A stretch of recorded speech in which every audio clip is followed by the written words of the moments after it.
आपको पता है कि हमारे देश की सरकार कैसे तय करती है कि जनता के लिए क्या सही है और कैसे बनती हैं वो नीतियां जो हमारे भविष्य को आकार देती हैं। आज हम बात करेंगे राज्य के नीति निर्देशक तत्वों की, जो भले ही कानून नहीं है लेकिन पूरे देश को एक सही दिशा देने की अद्भुत ताकत रखते हैं।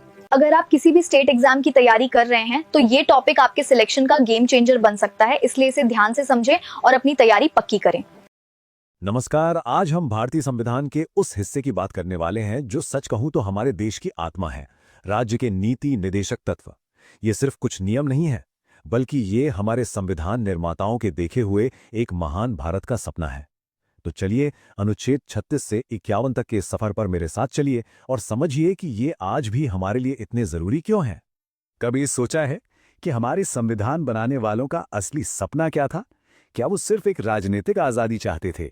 नहीं, उनका सपना एक ऐसे भारत का था जहां हर इंसान को सामाजिक और आर्थिक न्याय मिले, जहां किसी को भी बराबरी के हक के लिए लड़ना ना पड़े। एक ऐसा देश जहां कोई भी पीछे ना छूटे। और बस इसी सपने को हकीकत में बदलने का जो रोड मैप है, वही है हमारे निदेशक तत्व। आप इन्हें सरकार के लिए एक नैतिक दिशा सूचक, एक मॉरल कंपास की तरह समझ सकते हैं, जो देश को हमेशा सही रास्ते पर चलने के लिए गाइड करता है।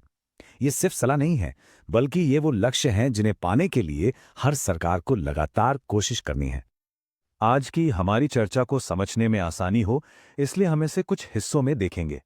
पहले हम इसकी नींव यानी बेसिक्स को समझेंगे, फिर सामाजिक आर्थिक न्याय की बात करेंगे, उसके बाद कल्याण, समाज और पर्यावरण पर आएंगे, और आखिर में प्रशासन और वैश्विक शांति को देखते हुए सब कुछ जल्दी से रिकैप करेंगे।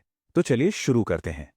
तो सबसे पहले बात करते हैं उस बुनियाद की जिस पर ये सारे सिद्धांत टिके हैं, अनुच्छेद 36 और 37। ये दो आर्टिकल्स एक तरह से इस पूरे चैप्टर के लिए गेम के रूल सेट करते हैं। ये बताते हैं कि ये सिद्धांत किस पर लागू होते हैं और इनकी असली ताकत क्या है। अनुच्छेद 36 में राज्य को डिफाइन किया गया है और इसमें सब आ जाते हैं: केंद्र सरकार, राज्य सरकारें, पंचायतें, मतलब सरकार का हर स्तर। और अनुच्छेद 37 ये सबसे अहम बात कहता है। ये कहता है कि भले ही आप इन सिद्धांतों को लागू करवाने के लिए कोर्ट नहीं जा सकते, लेकिन ये देश को चलाने के लिए एकदम फंडामेंटल हैं, मूलभूत हैं। मतलब इनको लागू करना सरकार का नैतिक कर्तव्य है। और यहीं पर मौलिक अधिकारों और निदेशक तत्वों के बीच का सबसे बड़ा फर्क समझना बहुत जरूरी है। देखिए, मौलिक अधिकार यानी फंडामेंटल राइट्स न्याय संगत हैं, मतलब अगर उनका उल्लंघन होता है तो कोई भी सीधे कोर्ट जा सकता है। पर निदेशक तत्व गैर न्यायसंगत हैं। अब इसका मतलब ये नहीं कि ये कमजोर हैं, इसका मतलब ये है कि इन्हें लागू करने के लिए कोर्ट के आदेश की नहीं, बल्कि राजनीतिक इच्छा शक्ति, सही नीतियों और देश के संसाधनों की जरूरत होती है। अब हम इन सिद्धांतों के दिल पर आते हैं, मतलब इसके एकदम कोर पर, सामाजिक और आर्थिक न्याय का विजन। यहीं से हमारा संविधान एक कल्याणकारी राज्य या वेलफेयर स्टेट की नींव रखता है। एक ऐसा राज्य जिसका काम सिर्फ कानून व्यवस्था देखना नहीं, बल्कि अपने हर नागरिक की भलाई करना है। देखिए, अनुच्छेद 38 कहता है कि राज्य एक ऐसी सामाजिक व्यवस्था बनाएगा जहां सबको न्याय मिले। अनुच्छेद 39 और भी गहरी बात करता है। ये कहता है कि देश के संसाधनों का बंटवारा इस तरह हो कि सारा धन कुछ ही लोगों के हाथों में इकट्ठा ना हो जाए। और 39A ये पक्का करता है कि न्याय महंगा ना हो और हर जरूरतमंद को मुफ्त कानूनी मदद मिले। हमारे संविधान ने कामगारों के सम्मान को भी बहुत ऊपर रखा है। अनुच्छेद 41 काम करने और शिक्षा पाने के अधिकार की बात करता है। अनुच्छेद 42 काम करने की जगहों पर बेहतर माहौल और महिलाओं के लिए मैटरनिटी बेनिफिट की बात करता है। और अनुच्छेद 43 तो कमाल है। वो सिर्फ न्यूनतम मजदूरी नहीं, बल्कि जीवन निर्वाह योग्य वेतन की बात करता है। मतलब इतना पैसा जिससे हर मजदूर एक सम्मान की जिंदगी जी सके। लेकिन बात सिर्फ आर्थिक न्याय पर आकर खत्म नहीं होती।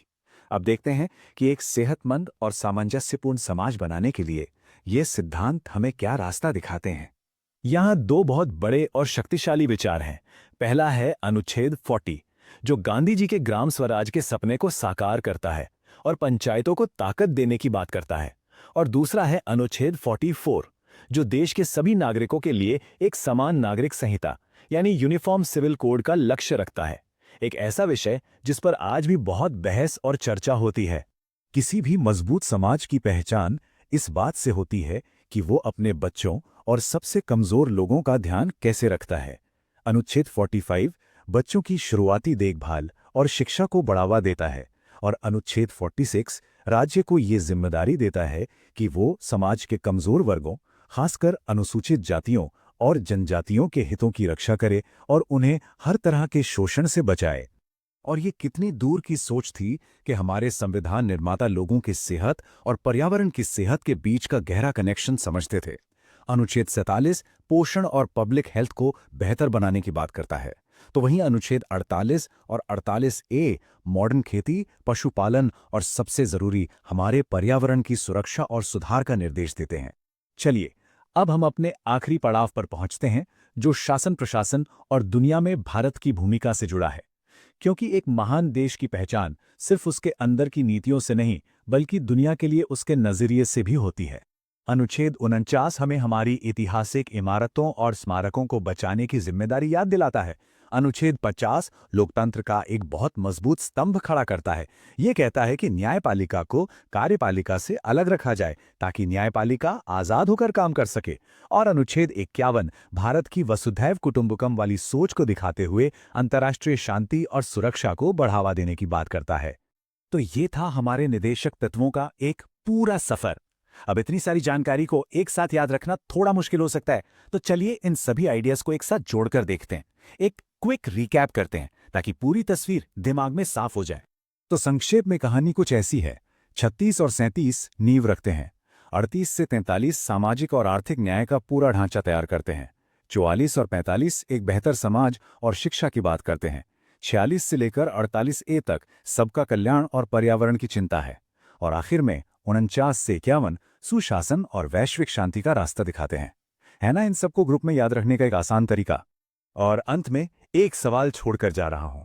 ये सिद्धांत 70 साल से भी ज्यादा पुराने हो चुके हैं, लेकिन इनकी जरूरत और इनकी प्रासंगिकता आज शायद पहले से भी ज्यादा है। ये सिर्फ इतिहास की बातें नहीं हैं, ये हमारे भविष्य का नक्शा है।